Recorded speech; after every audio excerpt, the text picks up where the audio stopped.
C'est comme... Puis les gars sont bons là-dedans parce que les gars consultent moins de façon générale dans le réseau de la santé puis dans les soins pour toutes sortes de raisons liées au stéréotype de la masculinité traditionnelle qui dit, il faut être stoïque, puis il faut être en contrôle, puis il faut savoir faire nos affaires par nous-mêmes. Salut, moi c'est Laurie. Le projet Enquête de liberté est né d'un désir de démystifier la violence conjugale et les défis de communication dans les relations de couple. Je suis partie à la rencontre de différents intervenants, autant au Québec qu'en France, afin de mieux comprendre cette réalité.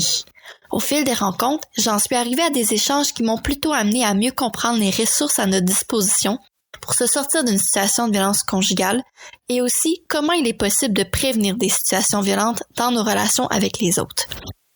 Les entrevues traitent uniquement d'une partie de la problématique et d'une manière plutôt générale. Je te suggère fortement de te référer à un expert pour répondre à toutes tes questions relatives à ta situation spécifique, si tu souhaites aider quelqu'un ou si tu as l'impression que tu aurais besoin d'aide dans ta propre relation. Bonne écoute! À ce stade-ci, je fais un petit rappel. On est en janvier 2022. J'ai fait des entrevues avec des intervenants au Québec et en France depuis le mois de septembre 2021. Maintenant, je reviens tout juste de la France. Et je saute à nouveau dans mon auto, je prends la direction de Valleyfield, là où j'aurai davantage de réponses au pourquoi les hommes vont difficilement chercher de l'aide et pourquoi il faut avoir une approche différente auprès de cette clientèle. Bonjour. Bonjour. Je m'appelle Mario Trépanier, je travaille à l'organisme Violence depuis 25 ans. Un organisme qui intervient en prévention des violences conjugales et familiales, mais en intervenant spécifiquement auprès des personnes qui ont des comportements violents. OK. Puis qu'est-ce qui t'a amené à commencer à travailler il y a 25 ans dans cet univers-là? Oui, un peu le hasard. En fait, j'avais pas de formation là-dedans. Moi, j'étais artiste peintre à ce moment-là. Et vraiment, c'est toute une histoire. Là. On est déménagé, ma conjointe et moi, dans la région. On a eu notre premier enfant. Et vraiment, j'ai passé l'entrevue ici un petit peu vraiment par hasard, en réalité. Et puis, je suis sorti de l'entrevue en disant, mon Dieu, ils vont m'engager. Puis là, qu'est-ce que je fais? Et cette idée-là de contribuer à ce qu'il y ait moins de violence, c'est tout à fait dans mes valeurs. C'était dans l'ordre des choses. C'était un peu... fait que non, je me suis senti à ma place rapidement, mais avec un syndrome de l'imposteur pendant bien des années, parce que même au cégep, j'avais pas suivi... Moi, je suis diplômé en histoire, j'avais pas suivi de cours de psycho, j'avais pas de... Fait que pendant des années, je suis allé chercher des formations, des lectures. Aujourd'hui, j'ai dépassé je me sens plus un imposteur, mais donc j'ai travaillé fort pour aller chercher les connaissances qui me permettaient de faire mon travail, là. OK. Puis violence, en fait, moi je suis un peu curieuse parce que violence, on sent qu'il y a une sonorité de violence dans le terme. Est-ce que tu sais un peu l'historique de ce terme-là? Oui, c'est un des membres du conseil d'administration de l'époque, Émile Duhamel, qui a eu cette idée-là de jeu de mots. Tu sais, quand tu crées un organisme, tu essaies de trouver un nom. Et il se trouve qu'on est situé à Valleyfield, dans la baie, et à l'endroit en plus où est notre bureau, c'est vraiment comme une anse en réalité, là, dans un coin de la baie. Et le concept à ce moment-là, c'était de dire aux gens, puis à ce moment-là, nos services s'adressaient uniquement aux hommes, c'était de dire aux hommes, venez dans la tempête, mettre l'ancre, s'arrêter, prendre le temps de faire le point. Et l'anse est à ce moment-là un lieu qui est toujours là, mais qu'on décrivait sur les dépliants comme un abri, pour faire le point. Donc, venez vous déposer, venez faire le point, et par la suite, on repart. Donc, l'idée de faire un détour via l'anse ou de s'arrêter via l'anse. Mais c'est très beau comme ça sur papier. Au téléphone, c'est fatigant, par exemple. Via l'anse, bonjour, bon. Mais bon, on s'y fait, là, puis on changera pas le nom. Oui, mais disons que ça peut des fois créer... J'imagine que ça crée un peu de confusion auprès de certaines personnes quand ils entendent le mot. Peut-être, c'est difficile, on n'a pas fait de... Je sais pas. Vous avez jamais eu personne qui vous ont nommé, donc c'est violent aussi? Non, pas tant. Au moins.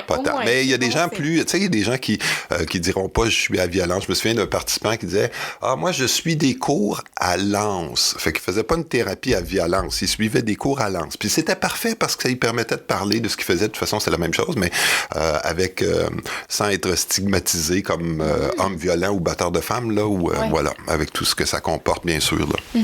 Puis justement, comment ça se passe? Parce que bon, on sait qu'on entend beaucoup parler, la question que les hommes ont des difficultés avec la gestion, avec la violence et tout ça.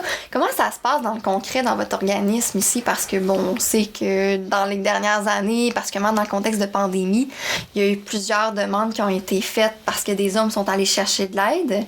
Mais on dirait que c'est un peu tabou de savoir qu'est-ce qui se passe concrètement derrière les portes dans votre quotidien. Oui, ça va me faire plaisir de lever le voile sur cet enjeu-là, parce que quand on pense à la violence conjugale, on voit toujours un peu le même stéréotype qui est repris dans les publicités, bien sûr, puis surtout à travers la culture. Je sais pas combien on doit voir de scènes de violence conjugale très stéréotypées dans les téléromans, les séries, les romans. Depuis 20 ans, ça fait partie de... Puis c'est toujours un peu le même modèle. C'est toujours une violence conjugale qui est exercée d'un homme envers une femme dans un couple donc hétérosexuel, de gens qui vivent ensemble, et puis un rapport d'oppression, d'abus. Ça, c'est l'image qu'on se fait de la violence conjugale. Et à ce moment-là, on se dit, mais ce gars-là, il changera jamais, on va le mettre en prison. Et d'intervenir auprès des personnes. Fait qu'en termes d'efficacité, est-ce que mettre le gars en prison, c'est la panacée, puis ça règle tout? Ben non. Non, il y en a un paquet qui ressortent puis qui sont plus enragés qu'avant, ou surtout nos antisociaux, ceux qui sont est-ce que le fait de rompre, ça règle le problème de violence conjugale? Ben non, il y a plus de violence conjugale chez les couples séparés que chez les couples qui vivent ensemble. OK. Donc c'est pas la panacée non plus. Et ce que la politique québécoise nous dit, qui date de 1995, c'est que ça prend un équilibre dans les mesures. Ça prend des mesures de répression, bien sûr, pour envoyer un message clair que la violence est inacceptable, que c'est criminel. Mais au-delà de ça, ça prend aussi des mesures complémentaires d'accompagnement psychosocial. Parce que, dans le fond, il faut que la personne, individuellement, fasse la démarche de responsabilisation, c'est-à-dire de prendre conscience que je suis responsable de mes comportements violents, je suis responsable de mes émotions, je suis responsable de mes besoins. Et à ce moment-là, si par mes comportements, je crée des dommages, j'outrepasse les droits des personnes, mais il y a une démarche de prise de conscience de la problématique pour, par la suite, être en mesure de changer des habitudes. Et là, changer des habitudes, c'est pas si facile. Fait que notre rôle, c'est vraiment de travailler la responsabilisation des personnes. Puis on fait pas de miracle, mais on y va avec dans le fond, c'est toujours les gains, les pertes, là. Qu'est-ce que la personne gagne à user de violence et qu'est-ce qu'elle perd en usant de violence? Et qu'est-ce qu'elle pourrait gagner en cessant d'user de violence? Fait que c'est vraiment sur ce tableau-là qu'on joue, puis on aide les gens à voir un petit peu les conséquences de leurs actes. Parce que très souvent, comme n'importe quel être humain, on minimise, c'est pas grave, plus tard, je verrai les conséquences. Fait qu'on les accompagne pour bien mesurer les conséquences, qui des fois, ils les voient pas, là. Les enfants étaient où quand vous êtes... je reprends les termes de la personne, là, quand vous êtes chicané. Tu dis que vous êtes chicané. Bon, d'accord. Les enfants étaient où? Ils dormaient, là. Mais là, tu me disais que vous avez crié. Quel âge sont tes enfants? Bon, tu vois un peu le travail, c'est d'accompagner à... Y a pas, la violence crée toujours des dommages, mais les personnes ont la capacité de minimiser, puis tu comprends, même de nier, c'est pas moi, j'étais pas là, ça peut être à ce point-là. Fait que c'est de créer un climat qui leur permette de bien faire cette démarche-là. Puis après ça, d'aller chercher leur engagement à ne plus user de violence. Une fois que j'ai fait la balance des pour et des contre, c'est assez facile parce que y a personne à l'âge de 12 ans qui dit « Moi, je veux vivre une relation de couple » en criant, en frappant. C'est dans l'idéal de personne. Personne veut ça. Ce qu'on veut en couple, tout le monde, c'est d'être pour l'autre quelqu'un d'important qui prend soin de l'autre, qui est valorisé à travers ce qu'on fait pour l'autre, et que ça soit réciproque. C'est l'idéal de tout le monde. Ce qui fait que nos clients ou les personnes qui se présentent chez nous, depuis des fois 2 ans, 5 ans, 10 ans, 15 ans, ils trahissent, ils n'atteignent pas cet idéal-là. Ils n'atteignent pas ce souhait-là qui est commun à tout le monde qui veut vivre en couple. Fait que c'est vraiment de les à ce moment-là de les accompagner pour voir ça et aussi leur donner l'espoir que c'est possible de le faire. Parce que très souvent, on a affaire à des gens, c'est pas le cas de tout le monde, mais on a affaire à des gens qui ont vécu des parcours de développement dans la petite enfance, à l'adolescence, qui ont fait en sorte que ils ont comme inscrit dans leur croyance que la violence, des fois, est nécessaire et légitime. Parce que faut que je me défende, parce que faut que je me fasse entendre, parce que faut que j'entende, faut que j'aille de l'aide pour répondre à mes besoins. Fait que c'est aussi d'amener les personnes à retrouver l'espoir qu'ils peuvent vivre sans violence. On a des participants, des participantes qui, du plus loin qu'ils se souviennent, ont toujours eu des comportements violents. On leur dit depuis que tu as l'âge de 2 ans que tu es colérique puis que tu n'es pas capable de gérer ta colère. Puis on leur a dit ça à 5 ans à la maternelle, puis on leur a dit ça à 10 ans quand ils se sont fait mettre dehors de l'école, puis qu'on a appelé les centres jeunesse, puis on leur a dit ça à 14 ans quand ils subissaient de l'intimidation à l'école, puis on leur dit ça, bon, ce qui fait que les gens n'ont pas nécessairement le sentiment que c'est possible pour eux autres, là. Des fois, c'est des rêves, pour certaines personnes, c'est un rêve simple, mais presque inaccessible de penser vivre une vie sans violence, puis des relations de couple sans violence. Fait que ça, c'est vraiment le cœur de notre travail. Par la suite, c'est d'accompagner dans le changement, donc d'apprendre à mieux mettre des mots sur nos besoins, mieux gérer nos émotions, tout simplement, être capable de retarder la satisfaction d'un désir, mieux écouter l'autre, être plus empathique à ce que vivent les autres, être plus sensible à ce que vivent les autres. Fait que c'est un paquet de choses, puis ça, c'est vraiment, faut que ça soit, c'est pas un programme mur à mur qui est le même pour tout le monde, ça marche pas, ça. Ce qui est vraiment efficace, c'est de faire un travail individuel. Il y a des outils qui sont les mêmes pour tout le monde, qui reviennent, mais c'est vraiment chaque personne, chaque abandon de comportement violent est vraiment une démarche individuelle. Fait que ça, c'est notre rôle. Dans le fond, c'est d'accompagner, d'être des facilitatrices et des facilitateurs de cette démarche-là. OK.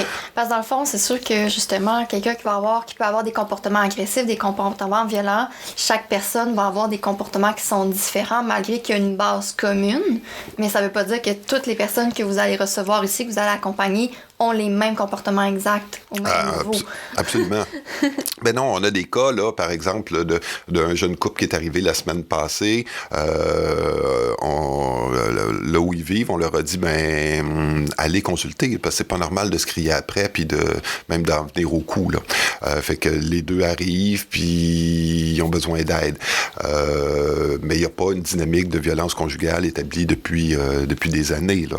Il y a eu un incident de violence physique mutuelle, 10-15 incidents de violence verbale, alors qu'on a d'autres personnes qui arrivent puis qui en sont à leur 3e conjointe et qu'il y a eu de la violence à chaque fois. Il y a différentes formes de violence aussi.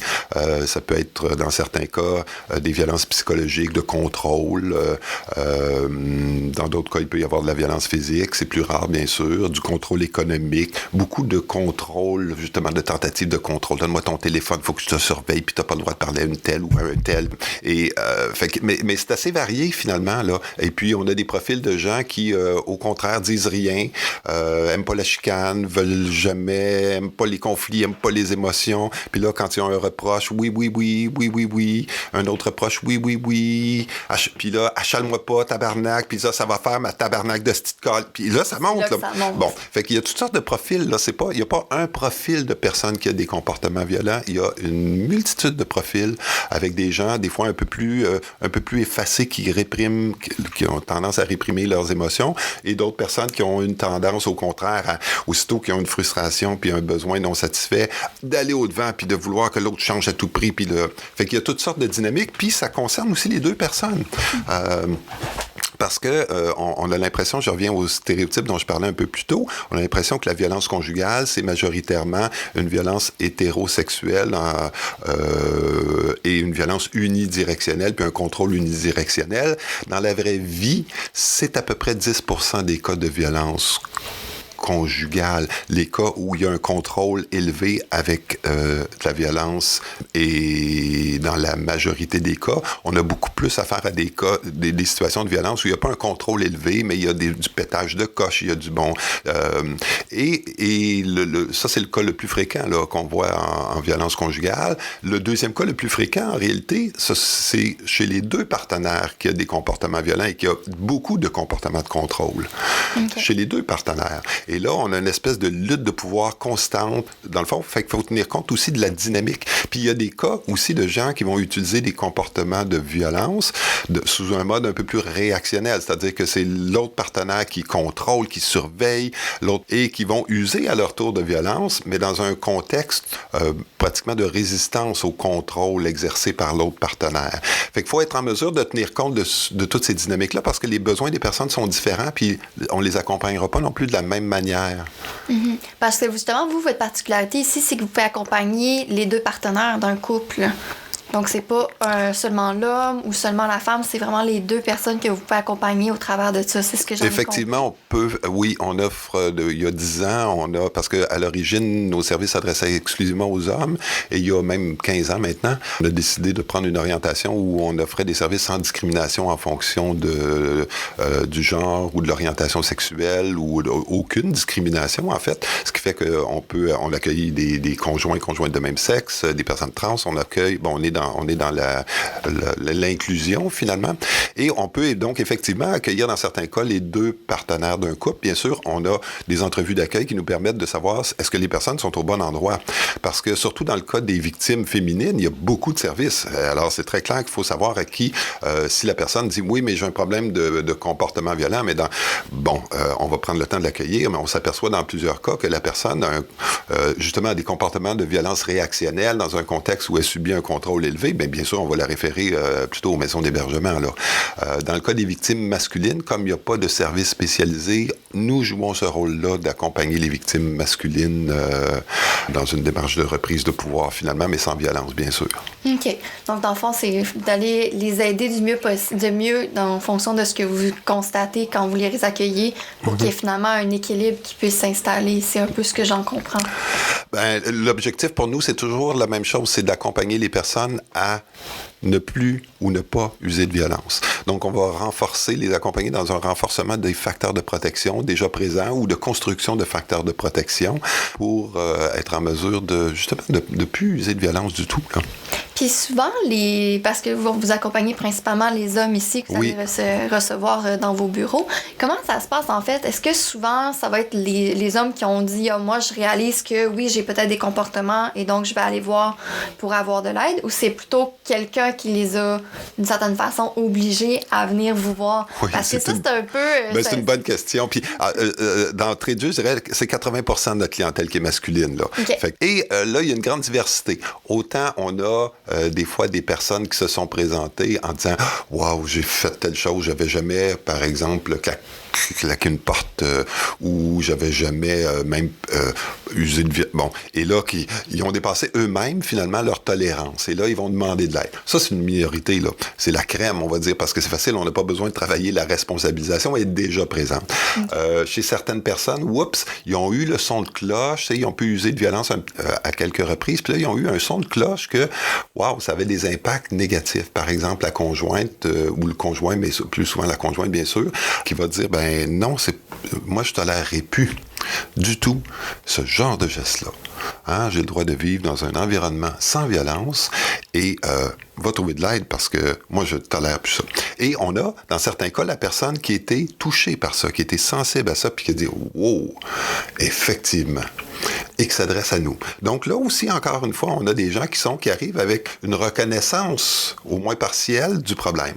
Mais on a aussi des gens qui arrivent avec une faible reconnaissance du problème. C'est-à-dire qu'ils se sont fait arrêter, par exemple, à peu près 20-30% de la clientèle sont ici sous référé, en ayant dit au juge, oui, je vais aller faire une démarche. Mais c'est une chose de dire au juge, oui, je vais aller faire une démarche, puis là, j'espère bien que ça va me permettre d'atténuer les mesures. Mais là, quand tu présentes présente dans nos bureaux, c'est autre chose, là, parce que la personne qui dit « Ouais, mais fais-moi un papier pour dire au juge que je suis venu... » Non, c'est pas ça, là, c'est pas ça. Tant qu'à être ici, hein, on peut-tu prendre le temps de regarder ça? Accepterais-tu qu'on regarde ça avec toi? Parce que finalement, c'est qu'il n'y ait pas d'autres conséquences par la suite. Ils ont déjà eu des conséquences, puis donc ils viennent vous consulter, mais si c'est juste un papier, ben les comportements vont rester là. Absolument. Ça a aucune... Puis, non, ça a aucune valeur pour nous, là. Et on joue un rôle complémentaire, mais c'est ça, on prend le temps de l'accompagner. Fait que nos intervenantes et intervenants sont formés justement pour, on appelle ça la réappropriation de la demande d'aide. Quelqu'un m'a dit qu'il fallait que je vienne ici. Fait que, puis ça peut être la cour, mais ça peut être la DPJ, ça peut être la belle-mère, la grand-mère, le père, le frère, ça peut être n'importe qui, ou même la conjointe ou le conjoint qui dit, et la personne donc arrive en disant, ben ma sœur m'a dit de venir vous voir. Tu sais, c'est comme, puis les gars sont bons là-dedans parce que les gars consultent moins de façon générale dans le réseau de la santé puis dans les soins pour toutes sortes de raisons liées aux stéréotypes de la masculinité traditionnelle qui dit, ben il faut être stoïque, puis il faut être en contrôle, puis il faut savoir faire nos affaires par nous-mêmes. Fait que très souvent, quand ils consultent, c'est en disant, ben c'est quelqu'un qui m'a dit que, tu sais, avec l'idée que moi, je pense pas que j'ai un problème. Bon, et là, c'est de bien accueillir pour, amorcer un travail. Puis, je dirais, c'est pas une règle, mais quelqu'un qui fait, ça peut prendre un mois et demi à 2 mois des fois avant que, tu sais, d'accompagnement de la démarche avant que la personne, dise, j'ai vraiment un problème puis j'ai avantage à changer ça. Fait que la période, justement, c'est un travail graduel, la responsabilisation. C'est pas comme je passe une porte puis clic, c'est facile. Non, c'est vraiment graduel. Parce que, puis, que ce soit à travers des rencontres individuelles ou à travers le processus de groupe qu'on propose, ben semaine après semaine, la personne est confrontée à des représentations de ce que ça pourrait être de vivre sans violence, puis il y a un sentiment d'espoir ou de goût, d'attraction finalement qui se crée, où on apprend à prendre la pleine mesure des conséquences de nos actes, ou à mesurer les conséquences à venir. Parce que souvent on peut dire, il n'y a pas trop de conséquences, on est comme ça les êtres humains, tu sais. Mais là, des fois, de voir les conséquences de ce qui s'en vient, ben qu'est-ce qui va se passer? Admettons que vous continuez comme ça là, pendant 1 an, à vous crier après, puis là, tu l'as bousculé. Admettons que vous continuez comme ça. Comment ça va? Bon, d'anticiper un peu les conséquences, puis d'être capable de dire, avant d'arriver là, il serait peut-être temps que je fasse quelque chose. Fait que c'est vraiment un travail d'accompagnement graduel. OK. C'est intéressant. Merci. On a des postes ouverts. Oui, bien justement, tu viens de mentionner des postes ouverts. Comment ça se passe justement? Parce qu'on sait que c'est quand même un défi d'avoir assez d'intervenants, d'avoir assez de personnes pour aider, en fond, à pallier à toute la demande qui est là. Comment ça se passe de ce côté-là? En ce moment, dans le réseau de la santé et des services sociaux, c'est le même problème partout, là. Fait qu'on fait pas du tout exception à cette règle-là. On a là, dans les dernières années, grâce à l'implication de la vice-première ministre et de d'autres acteurs et actrices, on a un peu plus de fonds. Mais pendant plusieurs années, on vivait avec, à faire des levées de fonds là, pour aller chercher un petit 2000 là, un petit 3000 on était pauvres. Là, on a beaucoup plus les moyens de réaliser notre mission dans la dernière année. Ça, c'est fort heureux. Fait que ça crée des défis, effectivement, de recrutement, puis qui sont les mêmes que partout dans le réseau. Cela dit, c'est ça, on a des gens qui peuvent provenir, nous, de toutes sortes d'horizons. C'est un organisme communautaire sans but lucratif, ce qui fait qu'on peut avoir des gens tout le monde a un statut d'intervenante ou d'intervenant, mais il y a des gens qui peuvent venir, par exemple, de programmes collégiaux en éducation spécialisée, en travail social. Ça peut être au niveau du bac en psychoéducation, en psychologie, en travail social également. Donc, il y a des gens qui peuvent venir de toutes sortes d'horizons, là.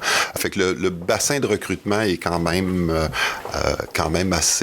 assez important et ça va chercher le côté mission, puis on attire aussi des gens qui ont le goût des fois de travailler avec les clientèles masculines pour toutes sortes de raisons qui leur appartiennent. Là. Mm-hmm. Oui, parce que c'est quand même, il y a beaucoup, dans le réseau justement, il y a beaucoup d'organisations que c'est auprès des femmes, pour aider les femmes dans comme toutes les différentes branches, les différents aspects, mais du côté des hommes, il n'y a pas beaucoup de ressources, du moins, corrige-moi si je me trompe, peut-être qu'on n'en entend pas beaucoup parler, mais c'est assez limité, les ressources plus plus axé vers la Puis c'est tout à fait en lien avec nos stéréotypes de genre où on a dit pendant des années, on a continué jusque dans une certaine mesure, mais on a continué pendant longtemps à élever des chasseurs de mammouths. Et fait qu'un chasseur de mammouths, ça demande pas d'aide, tu comprends? Et puis ça souffre pas, là, ça s'endurcit tout simplement. Et puis 20 ans, 30 ans, grâce au mouvement féministe, ben on est ailleurs, il y a une transformation qui se fait. Et donc, cette transformation-là, ben, elle touche pas juste les femmes, elle touche évidemment aussi les hommes, à normaliser davantage la non-violence, bizarrement. Ça sonne bizarre un peu de la façon dont je le dis, mais à normaliser davantage l'accès aux émotions, à la sensibilité, à la vulnérabilité, à l'empathie. Fait que ça a un impact, là, socialement. Il y a des choses qu'on tolère plus. Par exemple, c'est merveilleux, dans la dernière année, d'avoir pu observer à chaque féminicide qu'il y a eu, on en a parlé. Une fois, 2 fois, plusieurs fois. Alors que dans plein de pays dans le monde, on ne parle pas de ça, ou on n'en parlait pas. Ou même ici, il y a 30 ans, il y a 20 ans, c'était un fait divers dans le journal. Là, ce n'est pas un fait divers. Il y a une femme qui est morte, on en parle. Et donc, ça traduit bien le changement de mentalité. Puis, est-ce que c'est parce qu'il y a plus d'homicides? Ben non, il y en a 2 fois moins qu'il y a 30 ans, des homicides conjugaux. C'est pas parce qu'il y en a plus, c'est parce qu'on les tolère plus. Et ça, c'est tout à l'avantage, je pense. C'est un effet absolument bénéfique là, du mouvement du mouvement féministe. Donc, je disais, ça affecte les hommes, et donc une sensibilité un petit peu différenciée qui amène davantage à demander un peu plus d'aide, à consulter un peu plus, à accepter d'aller un peu plus dans des émotions, à accepter une espèce d'élargissement de la palette de ce qu'est le genre, les comportements en lien avec le genre. Donc, ben oui, ça s'inscrit, et la demande d'aide est plus élevée aussi. On le voit là, depuis 20 ans, il y a plus d'hommes qui consultent là, dans le réseau de la santé. Ça a quand même augmenté de façon significative. Là. En lien aussi, des fois, avec des campagnes qui s'adressent plus spécifiquement aux clientèles masculines, de dire, par exemple, il y avait une campagne qui disait, ben, demander de l'aide, c'est fort. Bon, entre autres, en prévention du suicide, 80% des suicides complétés, c'est des hommes. Là. Fait qu'il a fallu trouver des stratégies pour amener les hommes à demander davantage d'aide. Fait il y a encore des défis à relever. On n'a pas atteint, c'est toujours pas si facile, mais il y a une ouverture qui est présente, puis il y a un souci social aussi de dire, ben, on va venir en aide aux personnes. On va prendre soin du monde, là, indépendamment de leur genre. Là. Puis est-ce que tu dirais que justement, là, comme tu sais, souvent on va dire qu'il va y avoir une carapace, est-ce que tu dirais que la carapace, elle commence à être percée tranquillement justement dans la société depuis les 20 dernières années, que justement, la carapace est peut-être moins épaisse qu'elle pouvait l'être il y a 20 ans quand il vient le temps d'aller consulter, d'aller chercher de l'aide justement? On le voit dans plusieurs classes sociales où c'est plus facile. Les gens de la classe moyenne ou qui adhèrent bien à ces valeurs-là, et la carapace est beaucoup moins là. L'implication, par exemple, de l'engagement des papas auprès des enfants. Fait que dans la classe moyenne, je dirais que c'est assez acquis. Là. Il y a encore des choses à faire probablement. Mais ces valeurs-là sont assez présentes. Chez les gens qui sont en survie sur le mode économique, les gens pauvres et très pauvres, là, j'ai l'impression que la réalité est un petit peu différente.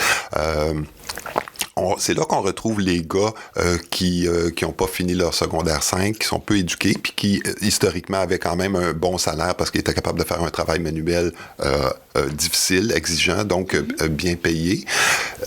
Et ces gars-là sont souvent en perte de repères puis en décalage par rapport à la société où ils font 50, 60 heures semaine pour faire vivre la famille. Donc, moins présents, moins...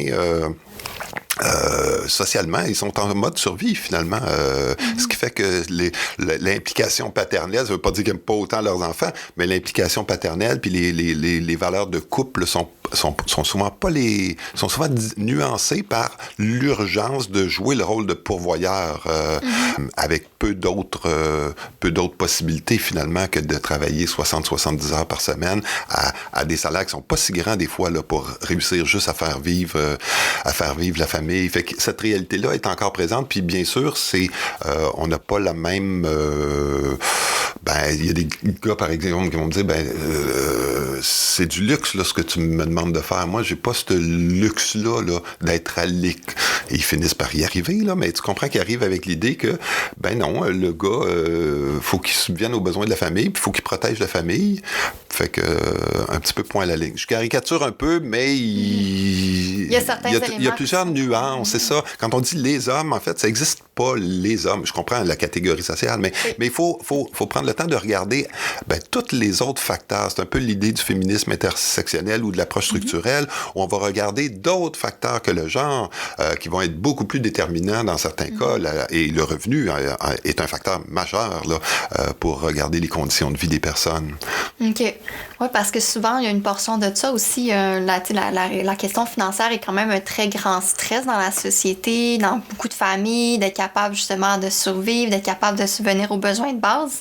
Donc ça, j'imagine que ça a un gros impact aussi du côté de la violence qui se retrouve, un peu comme ce que tu viens de nommer. Ça a un impact dans la violence qui peut se retrouver dans les familles, dans les ménages, directement dans l'environnement de vie, là, finalement. Oui, puis pour faire... Je reviens encore à la notion de genre, mais pour... il y a des métiers qui exigent encore une désensibilisation. OK. Faut pas que tu sois... Par exemple, j'avais un participant qui est arrivé à son groupe à un moment donné, puis il avait l'œil tout fermé. Là, il arrive à 6 heures, on est en présence à ce moment-là, il arrive à 6h15, puis là, il a l'œil tout fermé. Je me dis, mais qu'est-ce qui t'arrive? Ah, j'ai eu des éclats de verre dans l'œil là, au travail aujourd'hui. Ben là, je dis, tu es allé à l'hôpital? Non, mais j'avais mon groupe, là, fallait que je vienne ici. Mais vas-tu aller à l'hôpital? Il n'avait pas pensé à ça. OK. Mais là, j'ai dit, les éclats de métal dans l'œil, ça s'enlève pas tout seul, là. Va-t'en à l'hôpital, ça presse, là, mon homme, là. Bon. Il y a plusieurs métiers comme ça où, socialement, c'est rentable d'avoir des gens insensibles à eux-mêmes, coupés de leurs émotions, coupés même de leur corps, coupés de leurs sensations. C'est très rentable, là.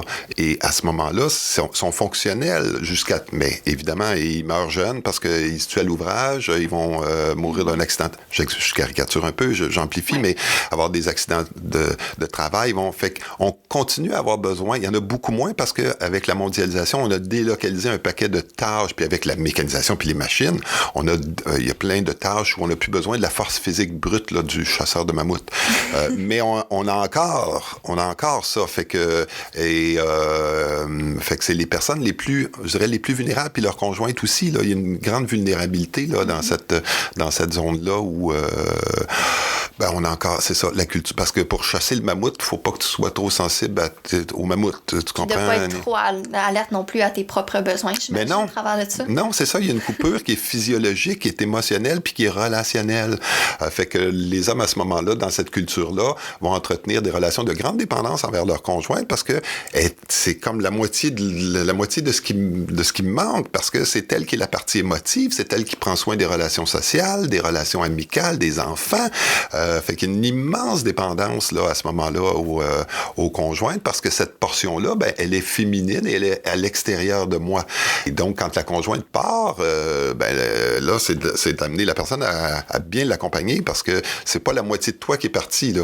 C'est la moitié de toi qui est à découvrir à l'intérieur de toi puis que t'as pas découvert encore puis que t'as pas cultivé mais qui est présente puis qu'on va aller chercher petit pas par petit pas. Fait que ça, c'est pour ça que c'est important, c'est précieux, je trouve, socialement en ce moment, de bien accompagner les hommes dans les situations de rupture qui se retrouvent justement, qu'est-ce que je vais faire? J'avais un cas, c'est toujours des cas extrêmes que je vais mentionner, oui. Mais un gars, par exemple, qui était arrivé, c'est son voisin qui nous l'avait amené.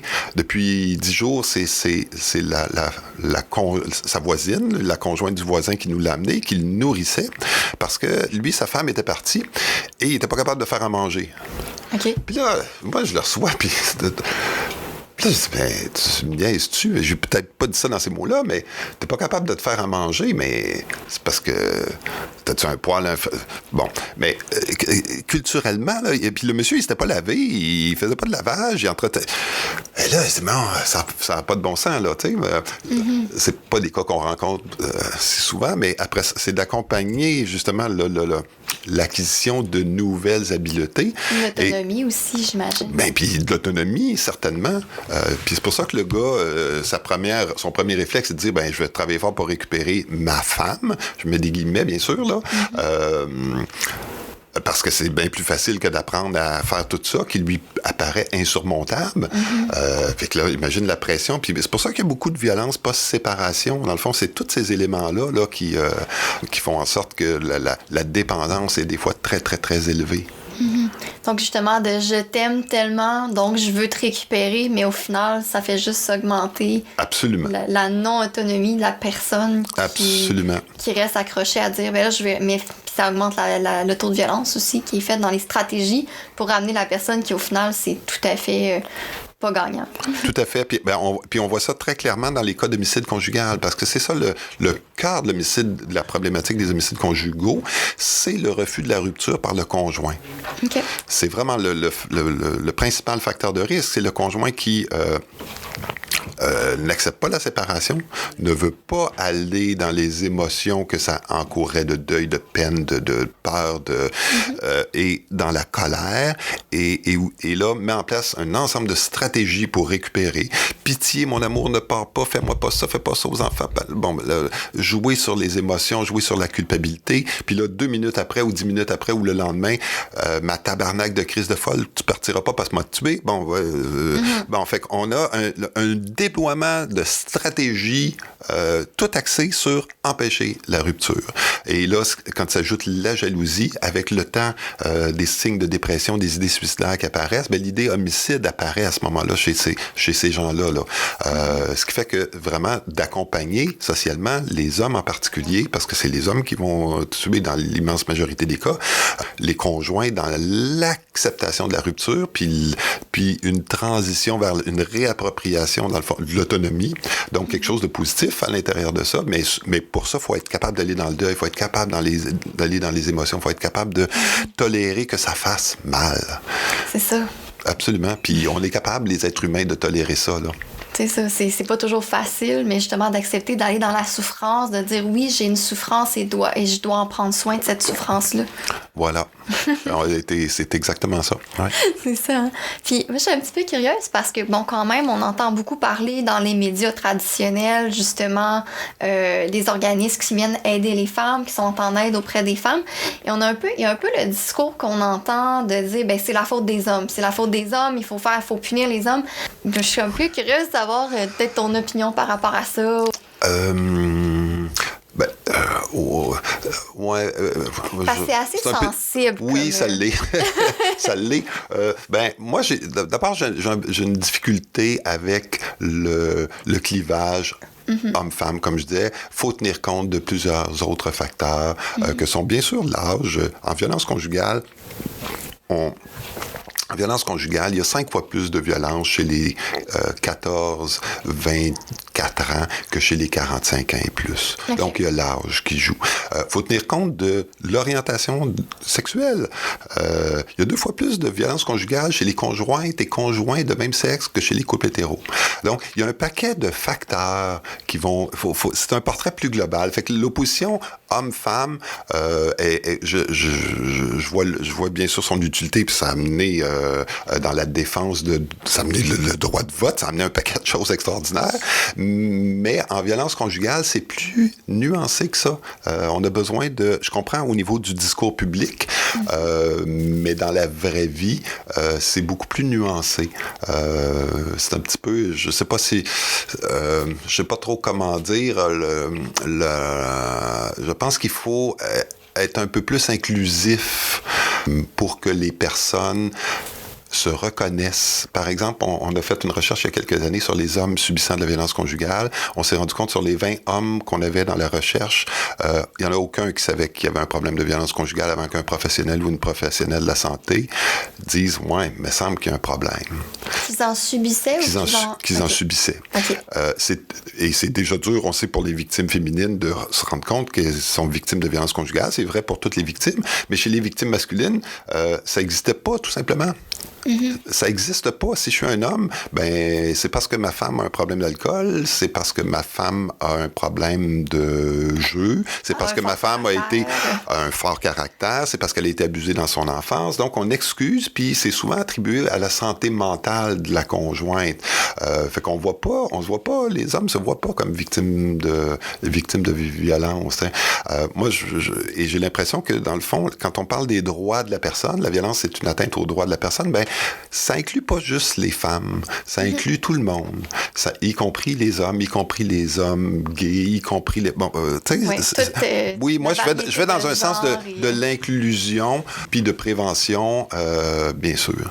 Qu'est-ce qui peut être fait, justement, concrètement en prévention? Parce que, tu sais, souvent, bon, le moment où est-ce qu'on sent...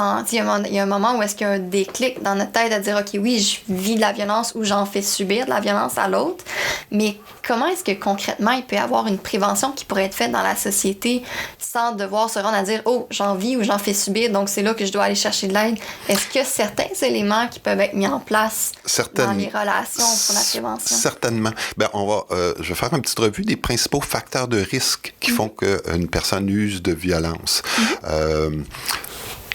Ça commence... Ben d'abord, il y a probablement des prédispositions génétiques à l'agressivité chez les êtres humains.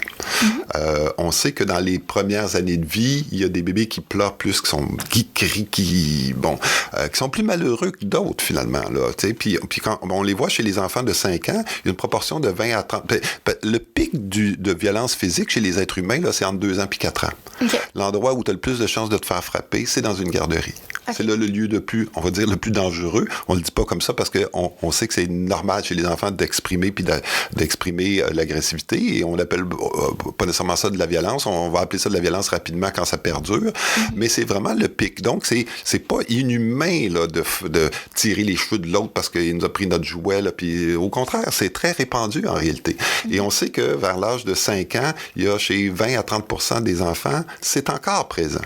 Alors que le pic aurait dû, normal, je mets des guillemets, là, le plus commun, c'est entre 2 ans et 4 ans, puis après ça, on apprend à retarder la satisfaction de nos désirs, on apprend à mettre des mots sur nos besoins, on apprend qu'on est accueilli dans nos émotions, puis là, peu à peu, on est capable de faire une transition pour apprendre à socialiser sans violence. Et il y a certains enfants qui, déjà à l'âge, même à 2 ans, 4 ans, n'ont pas cette agressivité-là. Donc, c'est pour ça qu'on dit qu'il pourrait y avoir des prédispositions génétiques à certaines formes d'agressivité. Cela dit, l'environnement demeure toujours très déterminant. Là. C'est pas la génétique qui, elle seule explique, bien sûr, la violence. Là. L'environnement peut faire en sorte qu'avec des individus qui seraient très à risque, un environnement sécurisant puis un bon encadrement va aider les personnes puis va à toute fin pratique, amener les facteurs de protection nécessaires. Donc, je fais une revue des facteurs de risque, probablement certaines prédispositions génétiques. Après ça, est-ce que le milieu est capable de bien accompagner cet enfant-là dans l'acquisition de comportements pacifiques, non violents? Et là, il y a toutes sortes de facteurs qui font en sorte qu'il y a des familles qui ne sont pas en mesure de le faire parce qu'on n'a pas le temps de s'occuper de ça, parce qu'on travaille 50 heures par semaine puis on est monoparental, parce que je suis en dépression comme parent, parce que j'ai un problème de consommation comme parent, parce que j'ai un problème de deuil, peu importe. Là. Il y a des facteurs qui font en sorte qu'il y a des parcours de développement qui sont plus difficiles parce que le parent ou les parents ne sont juste pas en mesure de fournir, c'est pas parce qu'ils veulent pas, là, mais ils sont juste pas en mesure de fournir les facteurs de protection adéquats pour cet enfant-là. L'autre chose qu'on sait qui peut s'ajouter ou qui peut apparaître, c'est les traumas.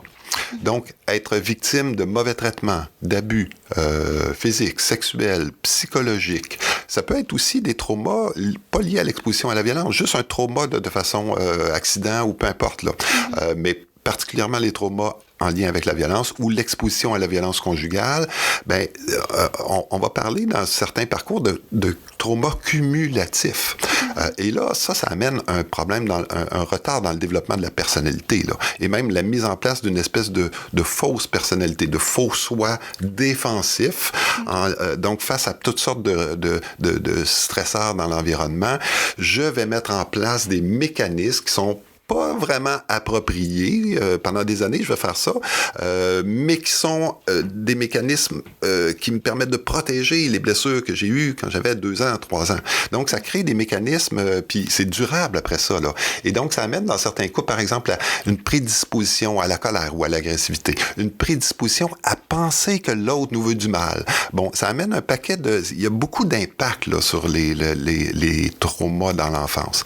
Donc, je fais un lien avec des facteurs de protection. Voici un lieu où on peut travailler socialement des facteurs de protection. D'abord, il y a beaucoup à faire, mais ne serait-ce que donner les conditions matérielles aux familles pour être capable de prendre soin des enfants. Combien de cas on épargnerait de DPJ si on sortait les gens de la pauvreté, puis de l'extrême pauvreté.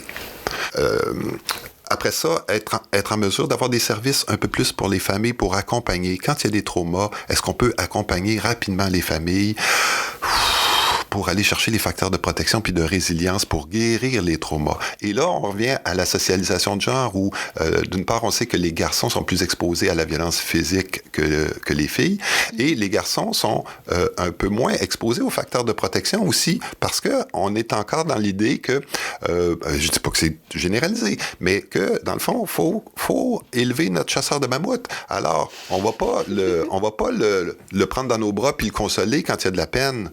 Ben non, on va dire, fais un homme de toi, là. T'as assez pleuré. Ouais, vas-y. Bon, donc, ça, c'est des facteurs de protection très clairs qu'on pourrait renforcer davantage. Après ça, on a toute l'enfance pour travailler aussi la tolérance aux frustrations puis la capacité d'autorégulation des émotions. Chez certains individus, en lien avec des traumas ou en lien avec d'autres facteurs, on a tout le primaire, on a toutes ces années-là sur lesquelles on peut travailler. Les écoles sont souvent débordées, sont capables d'identifier les personnes. Malheureusement, il y avait une recherche qui démontrait que les éducatrices, quand elles regardent les enfants à 5 ans, si on leur demande de prédire qui dans votre classe va être en prison à l'âge de 30 ans, sont capables de le prédire dans un fort pourcentage. Ça veut dire que les facteurs sont déjà présents. Est-ce qu'on peut aider les parents, mais aider aussi les écoles puis les milieux à intervenir sur ces situations-là? Puis on peut pas juste intervenir auprès de l'enfant, il faut intervenir auprès du parent, auprès de toute la famille. Est-ce qu'on peut... Et ça, malgré qu'on n'aime pas la violence faite aux enfants, on n'a pas encore de politique sociale de prévention de la violence à l'endroit des enfants puis des abus envers les enfants. On n'aime pas ça, on tolère pas ça, mais on n'a pas de politique sociale globale pour ça. Et le taux de violence psychologique envers les enfants au Québec dans les familles est assez élevé. Hein? C'est, je pense, de l'ordre de 60% là, de comportements de violence dans une année subis par des enfants au niveau de la violence psychologique. Fait qu'on a ici un bassin de facteurs de protection sociaux qu'on pourrait améliorer. Je suis pas trop de... Bon. Par la suite, un grand facteur de risque, c'est l'intimidation à l'adolescence. C'est souvent ignoré, mais le fait d'avoir subi l'intimidation à l'adolescence devient, sans doute chez certains jeunes déjà vulnérables, mais aussi chez d'autres qui l'étaient peu, finalement, amène une espèce de croyance à l'effet que le monde est dur, puis que le monde est sans pitié, puis si je n'use pas de violence, je vais me faire piler dessus. Donc, et ça, c'est encore un gros facteur de risque de violence dans les relations amoureuses. Puis, très souvent, les premières relations amoureuses à 14, 15, 16 ans vont être dans un milieu où il y a des pères qui normalisent la violence. Donc, adolescents, mes amis, ils vont tous vivre un peu des situations de violence parce que leurs parents, ils ont tous vécu fait qu'il y a une espèce de transmission de continuité. Mais de travailler auprès des jeunes, ça, c'est un grand facteur. Moi, j'étais très heureux, là, il y a 10-15 ans, quand on s'est mis enfin à parler de l'intimidation en milieu scolaire, puis de commencer à se donner les moyens d'intervenir. Mais c'est compartimenté. On fait des fois pas le lien avec la violence dans les relations amoureuses. Là. On va travailler l'intimidation, puis là, on va travailler... Mais non, mais c'est tout ensemble. Là, là devient un facteur de risque. Après ça, le principal facteur de risque à l'adolescence et au début de l'âge adulte, c'est de trouver un partenaire ou une partenaire qui a des comportements violents. C'est le principal facteur de risque. Fait que même une personne qui aurait peu de facteurs de risque dans son parcours, mais trouve une blonde ou un chum qui a des comportements violents. Et puis, pour n'importe qui, quand on a un conjoint ou une conjointe, on finit par y ressembler des fois. J'aime pas ce genre de film-là, je finis par aimer ce genre de film-là. J'aime pas manger ça, je finis par aimer manger ça. Je tolérais pas qu'on me crie après. Puis finalement, je me dis que c'est peut-être la meilleure façon de faire quand on est dans un couple. On se crie après, puis ça fait sortir la boucane, puis après ça, c'est correct. Donc, on normalise, pas dans tous les cas, mais ça fait que le principal facteur de risque d'user de violence, c'est d'en subir dans les relations amoureuses à ce moment-là. Après ça, peuvent s'ajouter tout au long de la vie des facteurs de stress, une dépression, perte d'emploi, perte de stress financier, dépendance, donc des facteurs qui peuvent s'ajouter, consommation de l'autre partenaire. Il y a un paquet de facteurs qui peuvent s'ajouter pour amplifier les risques. Je reviens à nos facteurs sociaux de protection, parce que c'était ça ta question. Est-ce qu'on pourrait mieux accompagner les jeunes dans leur première relation amoureuse pour développer des relations saines?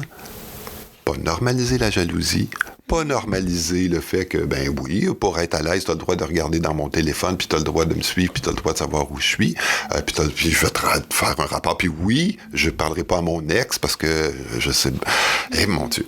Fait que des relations de dépendance puis de contrôle mutuel, très souvent, ou unilatéraux, est-ce qu'on peut travailler pour prévenir ça? Est-ce qu'on peut accompagner les jeunes pour savoir c'est quoi la diversité des comportements chez les êtres humains, puis comment accueillir l'autre, comment travailler ensemble, comment ça, on peut faire, d'après moi, beaucoup plus. Après ça, comme je disais, les facteurs de stress sont très souvent économiques.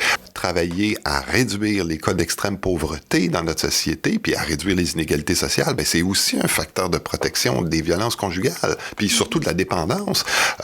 Comme je disais, dans la classe moyenne, c'est un enjeu. Mais chez les personnes beaucoup plus pauvres, ben il y a très souvent encore des cas où on est en 2022, où la conjointe, la femme va pas quitter le conjoint parce qu'il y a des enjeux économiques de dépendance, puis elle a juste pas les moyens. Si elle quitte, puis il payera pas, il va s'arranger pour pas payer de pension, ou il est en dépression, puis tu comprends, ben elle va vivre de quoi? Fait que ça n'a pas de bon sens, là. Fait qu'il y a des facteurs économiques qui jouent aussi un rôle. Fait qu'une fois qu'on a regardé les facteurs de risque, on voit qu'il y a des facteurs de protection qui sont bien sûr individuels, mais il y a des facteurs de protection sociaux qu'on pourrait renforcer très largement pour aller encore plus loin dans notre démarche d'abandon de toute forme de violence dans les relations intimes, conjugales, familiales ou amoureuses. Puis est-ce que tu penses que si justement, tu sais, bon, on parle un peu, bon, ça passe par l'éducation, le système scolaire, ce genre de choses-là, mais en tant que tel, est-ce que tu penses que s'il y avait plus justement une ouverture sur comment communiquer, apprendre à communiquer d'une manière qui est non violente, qui est plus pacifique, est-ce que tu penses que ça ferait une différence s'il y avait ou s'il y avait juste des cours, entre guillemets, qui étaient plus offerts dans ce sens-là pour aider? Parce que tout à l'heure, tu parlais avec les jeunes couples, les aider avec les types de comportements qui sont adoptés en fonction de X, Y situation, de comment adresser aussi un conflit. J'imagine que ça ferait une différence.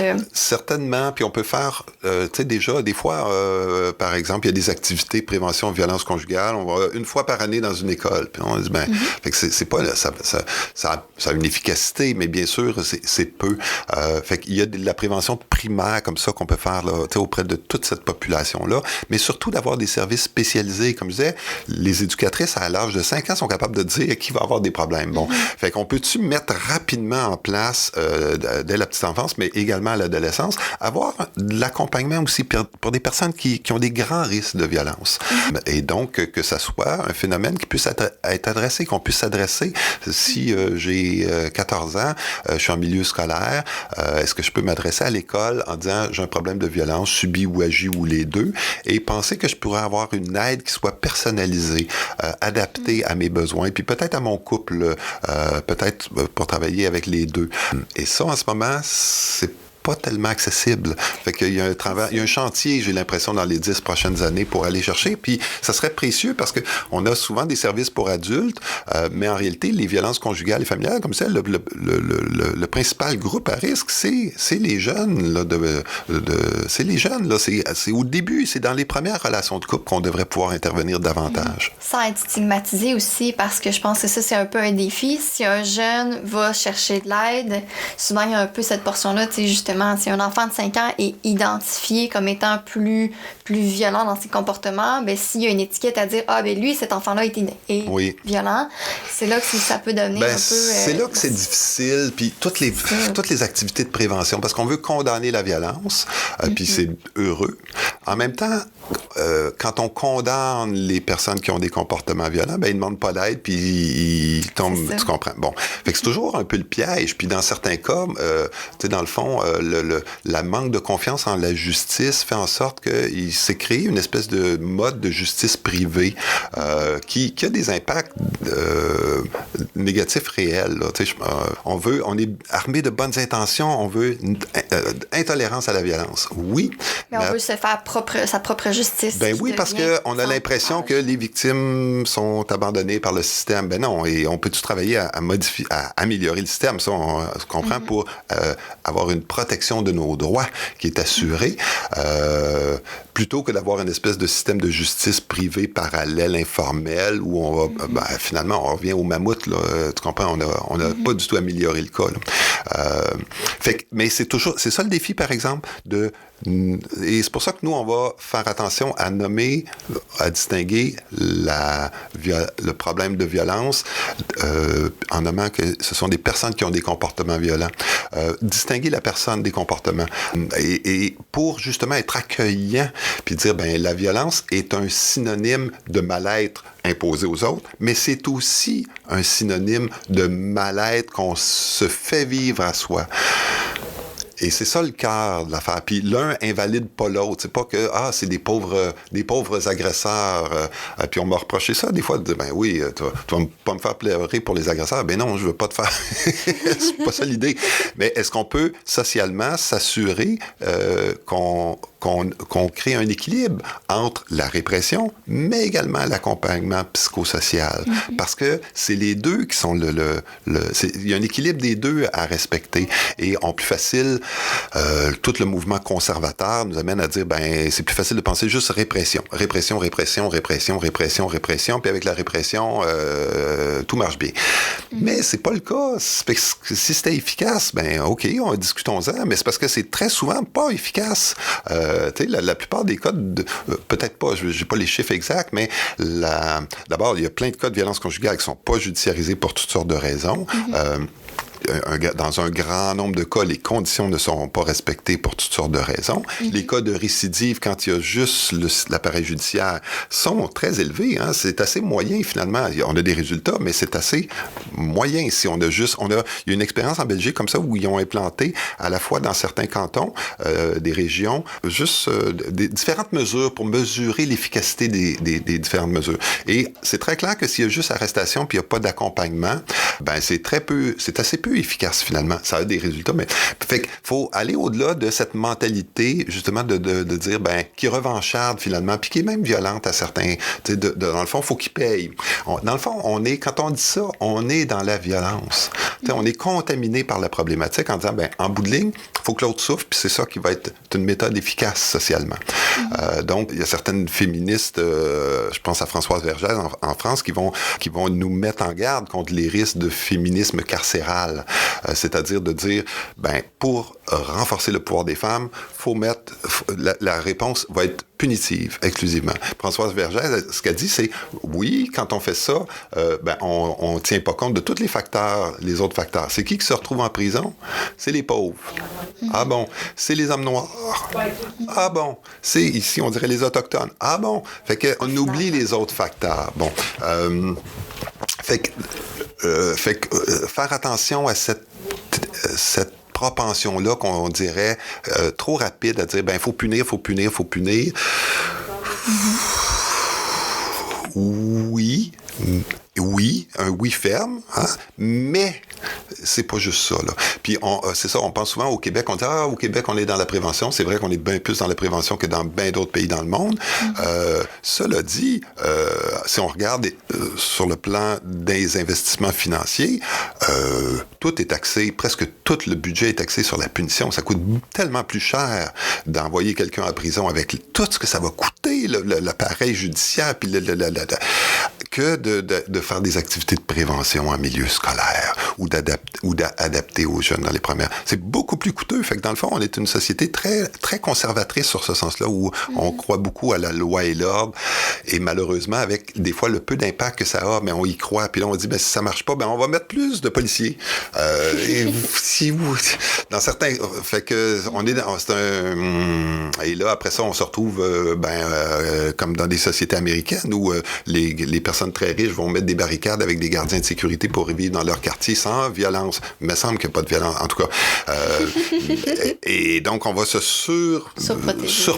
C'est ça. Puis à ce moment-là, puis chacun va pouvoir rendre justice, armer. Tu sais, tu te souviens, aux États-Unis, on disait, armer les professeurs, il n'y aura plus de violence dans les écoles. C'est plutôt le contraire, en fait, qui a été observé. Oui, c'est ça. Ben oui, effectivement.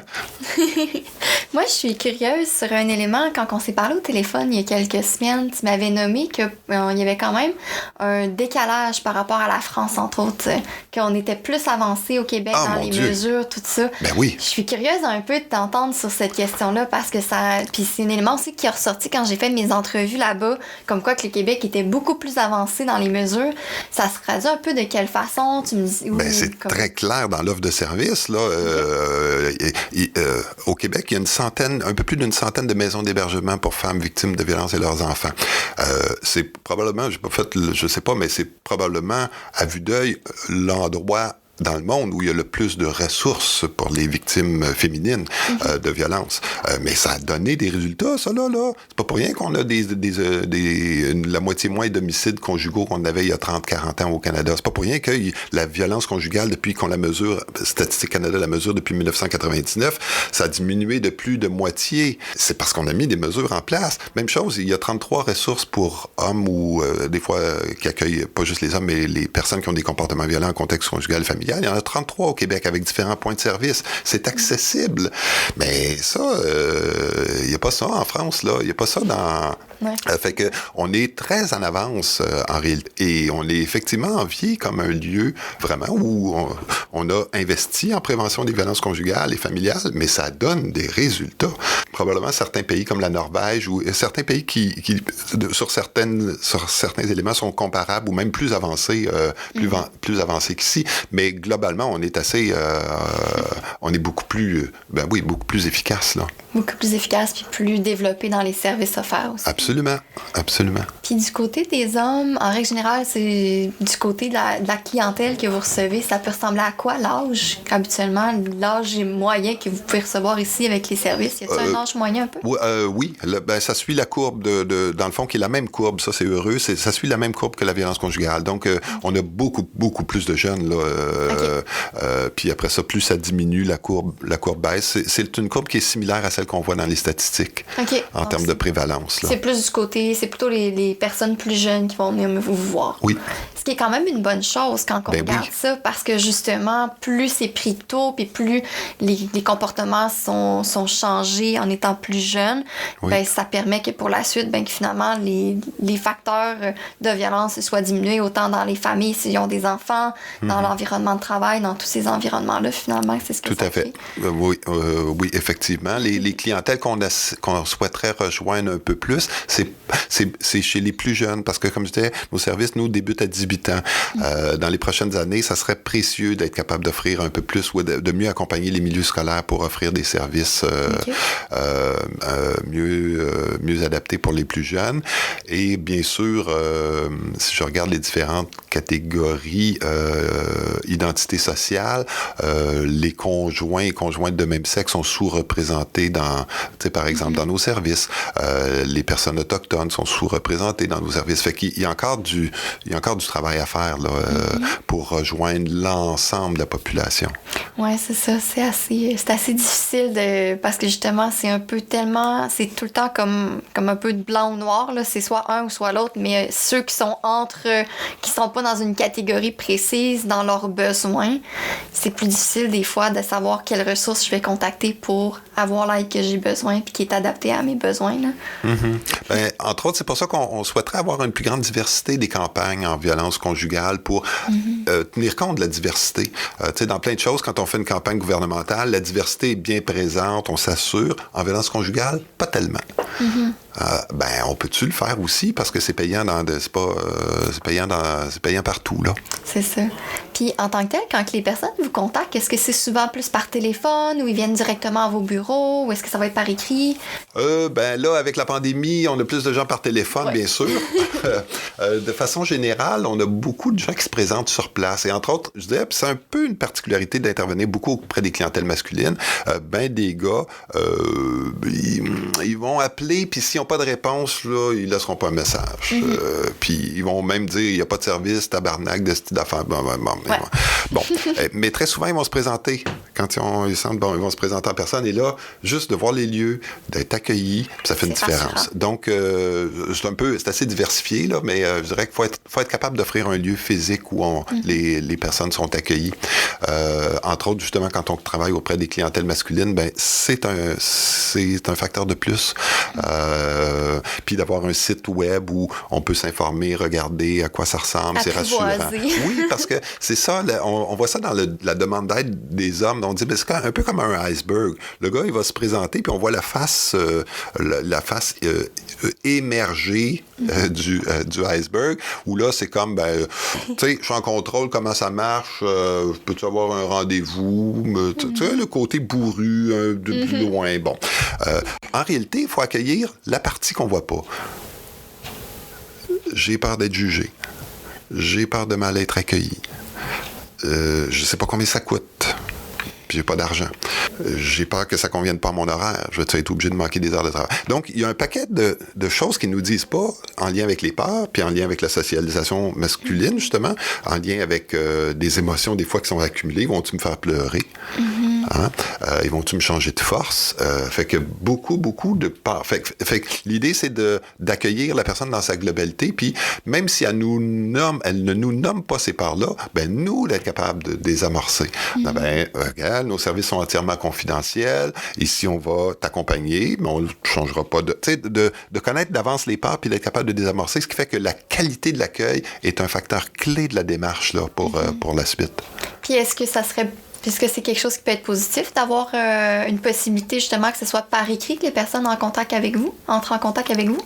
On peut le faire aussi. Là. La personne, on reçoit de temps en temps des demandes par courriel, mais c'est plutôt rare en réalité. Là. Parce que souvent, quand il y a un besoin qui est là, c'est un peu ce que j'avais vu. Là, j'avais vu dans une entrevue que tu avais nommé cet élément-là. Quand un homme demande de l'aide, c'est souvent parce que c'est là qu'il en a besoin. Oui. Ça rejoint pas tous les hommes, mais ça rejoint certaines clientèles masculines, justement, qui ont intégré le modèle conservateur. Et à ce moment-là, ils vont demander de l'aide, s'autoriser à le faire, soit quand quelqu'un leur a dit, puis là, quelqu'un leur a dit parce que ça a commencé à aller vraiment mal, puis ça paraissait, ou soit parce que, dans le fond, c'est un sondage, c'est intéressant là, du regroupement Santé Bien-être des hommes il y a quelques années qui a démontré que le gars va consulter s'il est suicidaire, puis il pense mourir. Ça, c'est un motif de consultation pour un gars. Je sais pas qu'il n'y en a pas d'autre, là. Si ça affecte ses enfants, puis si son médecin lui dit de le faire. OK. Ou sa conjointe ou d'autres personnes. Quelqu'un qui est proche de confiance. Absolument. Fait qu'en sachant ça, on peut miser là-dessus, effectivement. Puis après ça, élargir le spectre pour normaliser le fait que, oui, on peut consulter pour d'autres raisons que quand on n'a pas besoin d'attendre de vouloir mourir, là. Puis à court terme, là, ce sur quoi nous, on veut mettre l'accent plus, c'est les ruptures. Consulter dans les situations de rupture. Parce que là, on a un facteur de dangerosité élevé dans certains cas. Donc, ça prend de l'aide. Il faut normaliser le fait de consulter quand on souffre d'une rupture chez les clientèles masculines en particulier. OK. Puis, dernière question pour toi. Je trouve ça super intéressant pour vrai. Dernière question, je suis curieuse parce que dans la dernière année, en 2021, il y a eu justement une grosse campagne que le gouvernement du Québec a mis en place justement avec les comportements violents. Je sais pas si tu avais vu passer, sûrement que tu en entends j'en ai vu passer, là, avec le téléphone de pas sortir, où est-ce que tu t'en vas, puis tout ça. Qu'est-ce que t'en as pensé de cette campagne de sensibilisation-là qui ramenait finalement à contacter SOS Violence Conjugale, puis qui venait dire aux gars de c'est assez, c'est le temps d'agir? Comment est-ce que ça a été reçu? Il y a eu quelques campagnes, je sais pas si c'est celle-là, il y en a eu une, tu sais, nous, ça fait 25 ans qu'on voit des campagnes, et jamais on avait vu un gars dire « Hey, j'ai vu à télé, puis ça m'a parlé. » Dans la dernière année, oui, c'est la première fois en 25 ans. On n'avait jamais vu ça avant. On avait vu des campagnes qui visaient à renforcer l'intolérance à la violence, puis la condamnation. Bon, mais qu'il y ait un lien direct, que ça s'adresse direct. Fait qu'on commence à voir. Moi, j'étais surpris. C'est la première fois, honnêtement, là, en 25 ans, que j'avais un gars. Ouais, je me suis reconnu à la télé. Deux, en fait, qu'on a eu. Un autre qui s'était reconnu, lui, comme victime. Puis il dit à la fin, ils disent la violence envers les femmes et ça s'arrête maintenant. Oui. Puis il dit, mais moi, je suis pas une femme. Il était, en tout cas, en tout cas pas. Choc, là, oui, lui, ça a été difficile là, pour lui. Il a fallu normaliser, de dire, ben oui, mais la violence peut, fait que les campagnes s'améliorent à parler aux personnes qui ont on s'améliore. Mais cela dit, on n'est tellement pas dans la diversité, encore une fois. On est dans un modèle, toujours le même modèle, blanc, hétérosexuel, d'un seul type de violence. Fait que on est là-dedans encore. Mais il y a quand même des progrès qui ont été réalisés. Puis comme je disais, c'est toujours l'équation entre faut pas tolérer la violence, mais il faut aussi être capable d'amener toutes les personnes touchées à consulter puis à demander de l'aide, sans stigmatiser les personnes, en condamnant la violence, mais sans stigmatiser les personnes, indépendamment de leur genre, de leur orientation sexuelle, de leur origine ethnoculturelle, etc. Bien, merci beaucoup, Mario. Merci à toi de ton intérêt. Reçu. Je trouve ça vraiment intéressant, puis je repars ici avec plein d'informations super intéressantes. Merci beaucoup de ta visite. Cette entrevue avec Mario a été parsemée d'informations sur les facteurs de prévention et ce qui peut être fait et mis en place pour aider à diminuer les risques de violence dans les couples. Notamment, il a parlé d'accompagner les hommes pour les aider à développer leur pleine autonomie émotionnelle dès un jeune âge. Le fait de parler des facteurs de prévention m'a amené à questionner s'il y avait des outils accessibles à tous qui aideraient à amener plus de douceur et d'empathie dans nos communications. Il se trouve que Santé mentale Québec offre de beaux ateliers en ce sens. Des ateliers sur la communication non violente. On se donne donc rendez-vous au prochain épisode pour en apprendre davantage sur cet outil et son impact sur la diminution de la violence dans nos interactions. Tu as apprécié cet épisode? Pense à t'abonner au balado En quête de liberté afin de le retrouver rapidement pour le réécouter ou le partager.